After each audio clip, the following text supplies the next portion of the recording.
gente vai falar sobre a fertilidade da mulher.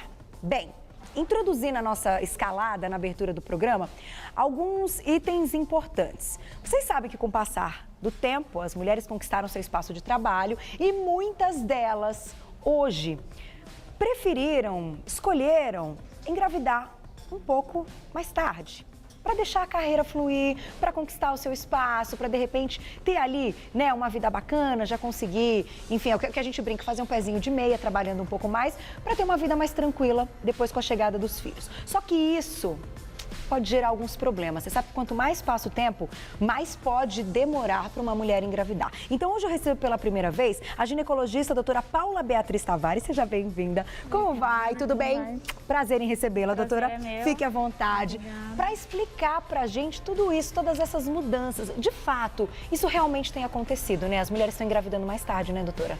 Sim, com certeza. Como você mesmo disse, a entrada da mulher no mercado de trabalho e principalmente nas universidades, então tem feito com que elas demorem cada vez mais para iniciar a questão da família, então de formar uma família. Então, isso não é ruim, mas a gente sabe que tem aí alguns probleminhas. Exatamente. Até que idade a mulher pode engravidar, que ela pode esperar? Tem isso? Tem idade? Olha, existem algumas idades importantes que a mulher sempre tem que lembrar. Então, a mulher, ela inicia a vida reprodutiva com o início das menstruações, com a menarca. E se nós formos pensar em questão de reserva ovariana, então chances de engravidar, a melhor fase ainda é entre os 20, 25 até no máximo 30 anos. Tá. Obviamente, isso já não faz parte da maioria da realidade de todas as mulheres. É verdade. Tá? Então, hoje em dia, se estabelece 35 anos como uma idade importante para que a mulher, se quiser postergar mais a gestação, o início da sua família, ela procure um especialista para se informar melhor como está a sua reserva ovariana, quanto ela ainda pode esperar e até, eventualmente, se programar. Então, preservar a sua fertilidade, porque a gente sabe que após os 35 anos, as dificuldades elas aumentam e numa velocidade muito importante também. É muito rápida. É muito rápida. Agora, uma pergunta importante. As mulheres que até conseguem engravidar após os 35 anos, de uma maneira natural, elas têm uma gravidez de risco? Normalmente a gravidez é considerada de risco pela idade? Após os 35 anos, não. Entre os 35 anos e os 40 anos, geralmente em questões de saúde durante a gestação, de complicações, são muito parecidos. Após os 40 anos, as complicações com a gravidez, elas costumam ser mais frequentes. Mas não uma regra também. Hoje tem muitas mulheres que conseguem, exatamente. né? Hoje em dia, eu acho que se a gente for pensar aí estatisticamente, é cada vez mais comum que as mulheres engravidem após os 40 anos e fazendo um pré-natal bem assistido, com profissionais experientes nessas gestações, a gente acaba, assim, não vendo grandes problemas. Olha que bacana. E nós temos umas imagens que eu vou mostrar daqui a pouquinho das idades e da condição desses óvulos, né, doutora? Vocês vão ver, vocês vão se surpreender como é interessante. A gente não se dá conta, claro, não é uma coisa que a gente consegue ver sempre, enfim, a gente precisa da orientação de um profissional, mas vocês vão ter noção. Mas, voltando ao nosso assunto da fertilidade, quantas são as mulheres que estão tentando engravidar? E eu deixo uma pergunta importante. A gente tem notado, até quando a gente recebe perguntas e dúvidas aqui no programa, que parece que o número de mulheres que têm tentado engravidar e não têm conseguido aumentou. Os casais, né? A gente não pode dizer que são só as mulheres, são os casais, né? Que às vezes o problema também pode estar com o marido. Mas isso tem a ver com alimentação, com estresse? Vocês podem atribuir isso a alguma coisa? Sim, você tocou num ponto muito importante, Carol. Tudo que a gente faz, nossos hábitos de vida, aquilo que a gente ingere, o tabagismo, o alcoolismo, tudo isso tem influenciado para que a infertilidade ela aumente nos casais, como você falou. Então, obviamente, a idade da mulher, ela ainda, na questão reprodutiva, ela é um fator determinante. No entanto, a gente tem que lembrar que a mulher, ela não tem só a idade e sempre tem o casal. Por exemplo, homens tabagistas, então, obesos, que se alimentam mal. Então, a gente vê muitos fatores associados masculinos nesses casais que têm infertilidade também. E as próprias mulheres. Então, a gente sabe hoje em dia que o tabagismo, ele é um vilão, assim, tanto para a formação dos espermatozoides, como para a qualidade dos óvulos também. Olha, eu não sabia, que interessante. Sim, com certeza. E as próprias doenças. Então, a mais conhecida que pode levar à infertilidade, assim, atualmente, que a gente tem discutido muito é a tal da endometriose, que é uma doença que acomete muitas mulheres e ela, com o passar dos anos, ela se agrava. Então, uma mulher que tem 25 anos e tem endometriose, ela pode não sofrer de infertilidade. A partir de uma certa idade, com a evolução dessa doença, ainda infelizmente subdiagnosticada,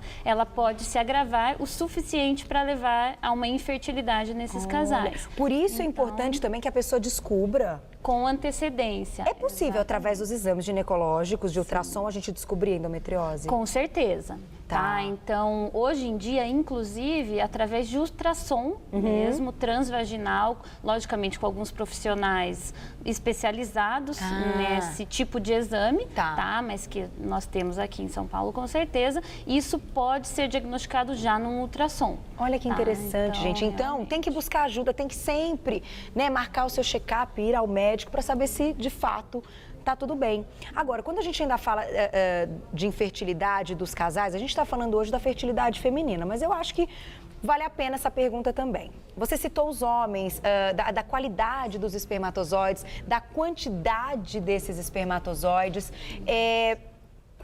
Até que idade também para o homem é importante que ele tenha tido os filhos? Tem uma idade limite para o homem também conseguir? Então, tem uma idade no qual a qualidade do espermatozoide, principalmente a fragmentação do DNA do espermatozoide, que também é um exame específico para a infertilidade, ele acaba declinando, tá? Essa idade é um pouco acima das mulheres, então é por volta dos 50 anos, tá? Entendi. Então que a gente tem maiores consequências, tá? Mas, obviamente, alguns exames de rotina devem ser feitos sempre nesses casais, porque muitas vezes nós vemos uma investigação completa na mulher e a gente tem uma causa masculina. Exatamente. Tem que, então, os dois precisam passar, né, por esse check-up. Então, vamos colocar aí no ar para a gente entender as quantidades dos óvulos em cada fase da vida. Olha lá, doutora, o que a gente tem nessa imagem, então? Esta imagem demonstra um procedimento que nós fazemos para congelamento de óvulos. Legal! Que é uma coleta de óvulos. Tá, então já é a primeira imagem, então já vamos falar do congelamento. E aí, como é que funciona? Então, o congelamento de óvulos eu defino hoje em dia como o seguro de vida da mulher moderna. Olha que legal. Exatamente. Ele é perfeitamente possível em qualquer idade, tá? É logicamente que nós sugerimos que as mulheres abaixo de 35 anos o façam o mais rápido possível, porque a gente tem melhor qualidade de óvulos, mas ele é possível após os 35 anos também. Tá.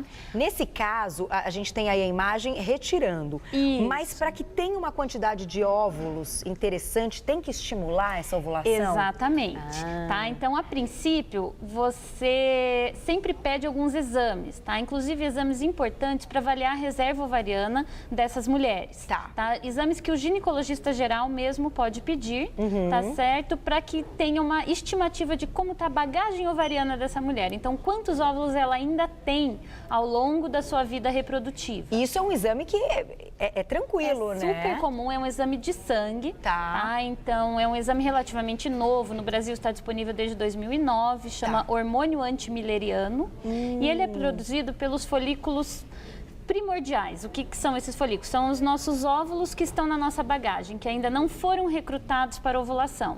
Então, ele dá uma estimativa numérica, objetiva, do que essa mulher ainda tem aí para ovular e quanto que a gente espera aí, até prediz tempo de menopausa. É um exame muito interessante, muito importante. Olha que legal. Importante, então, para quem está querendo engravidar. Exatamente. Faz também alguns outros exames de rotina, que é o FSH, que a maioria dos ginecologistas gerais pedem, o estradiol, e, se possível, uma contagem dos folículos antrais, que é um ultrassom transvaginal, no qual você vai ter uma estimativa também ciclo a ciclo. Perfeito. A partir daí, induz a ovulação. Então, o congelamento de óvulo, você tem a indução da ovulação da mesma forma que você induz para, por exemplo, uma fertilização in vitro. Perfeito. Tá? Então, até essa fase da coleta, Vamos colocar de novo, então, essa mostrou, primeira imagem para a gente entender? Vamos lá. Funciona mais ou menos da mesma forma. Então, você administra hormônios, geralmente injetáveis, certo, por um período aproximado aí de 10 a 12 dias. Ok. Tá? Então, geralmente é uma injeçãozinha diária no subcutâneo, semelhante à insulina, tá? Aquela agulhinha.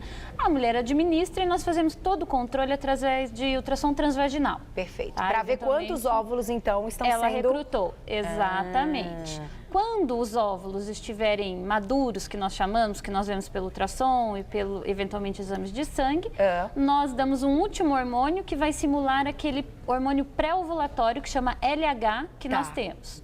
36 horas após, nós fazemos a coleta de óvulos, que é guiada por ultrassom. Tá? A gente tem mais uma imagem? Vamos ver se a próxima imagem tem alguma coisa, tem essa relação. Vamos ver. Guiada por ultrassom e a mulher, ela toma anestesia, tá? Na veia e faz o procedimento, que demora aí de 20 a 30 minutos. Então é muito rápido. Exatamente. Mas, doutora, então, vamos lá, para a gente entender. Tem essa segunda imagem que ela vai explicar. Assim, quando é colhido, então, esse óvulo, ele ainda não ovulou. Não, exatamente. Ele ainda é folículo. Esse que é o segredo. Esse é o segredo. Ele tem que ser congelado como folículo. Isso, ele tem que ser congelado antes de sair do ovário. Do ovário, exatamente.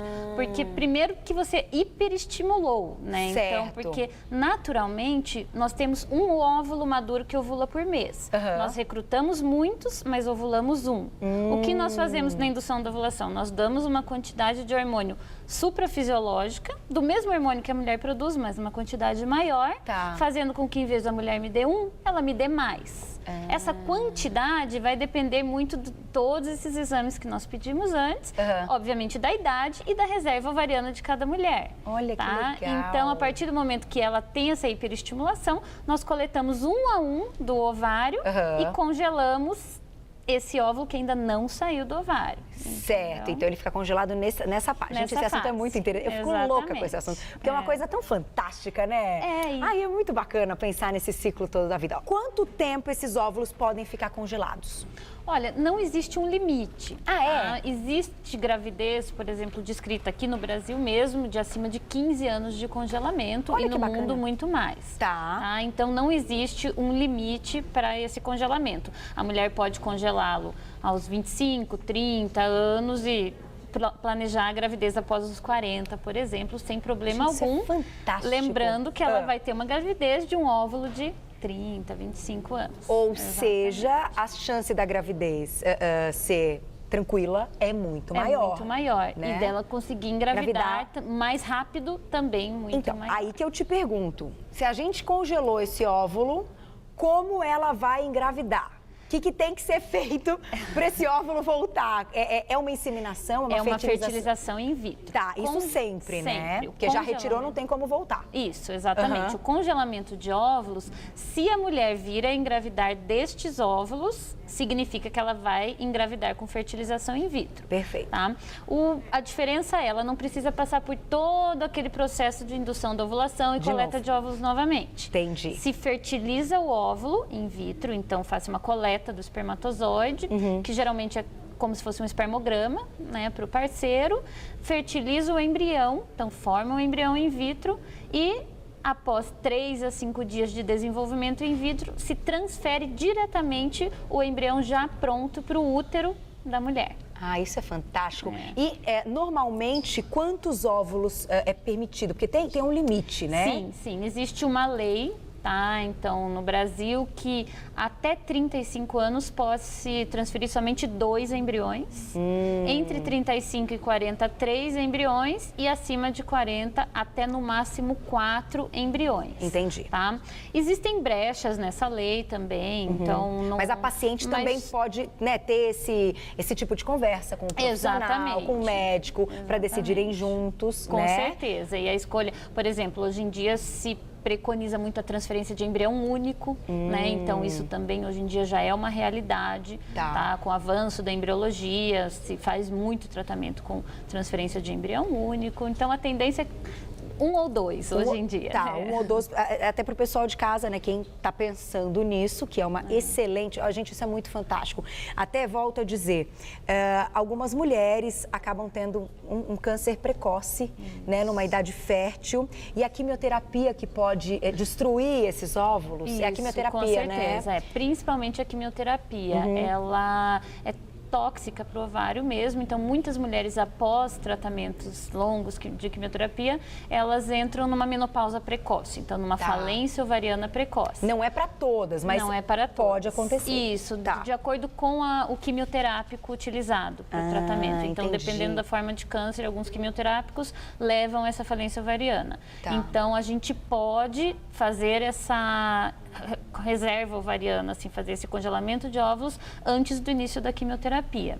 Inclusive, em alguns cânceres, por exemplo, câncer de mama, que é muito hormônio dependente, tá? Hoje em dia é possível, porque existem algumas medicações que induzem a ovulação e que podem ser utilizadas, inclusive, em mulheres que estão com o câncer de mama, que a dificuldade maior é o câncer de mama, pois ele é hormônio dependente, entre outros. Então, às vezes, você fica um pouco de mãos atadas em relação a poder induzir a ovulação. Existem alguns medicamentos que você pode também fazer isso.